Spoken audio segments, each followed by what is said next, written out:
তো দেখতে পাচ্ছেন বিড়াল ইঁদুর নিয়ে খেলা করতেছে। দেখেন ইঁদুরটা নিয়ে অনেকক্ষণ যাবৎ খেলা করতেছে। সে এটাকে খাবে কিনা জানি না, তবে দেখা যাচ্ছে ইঁদুরটা অনেক দুর্বল হয়ে গেছে।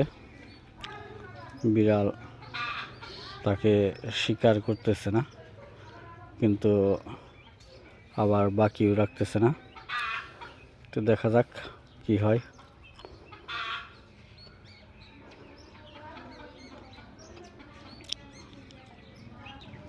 ইঁদুরটা আস্তে আস্তে চলে যাওয়ার জন্য করতেছে, কিন্তু বিড়াল তাকে আক্রমণ করে অনেক অসুস্থ বানিয়ে ফেলছে।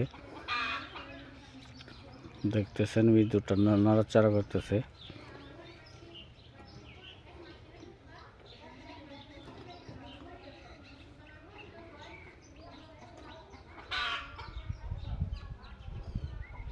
অনেকক্ষণ যাবৎ বসে আছে।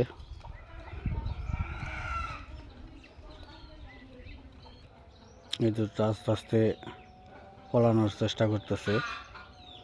দেখা যাক বিড়াল কি করে।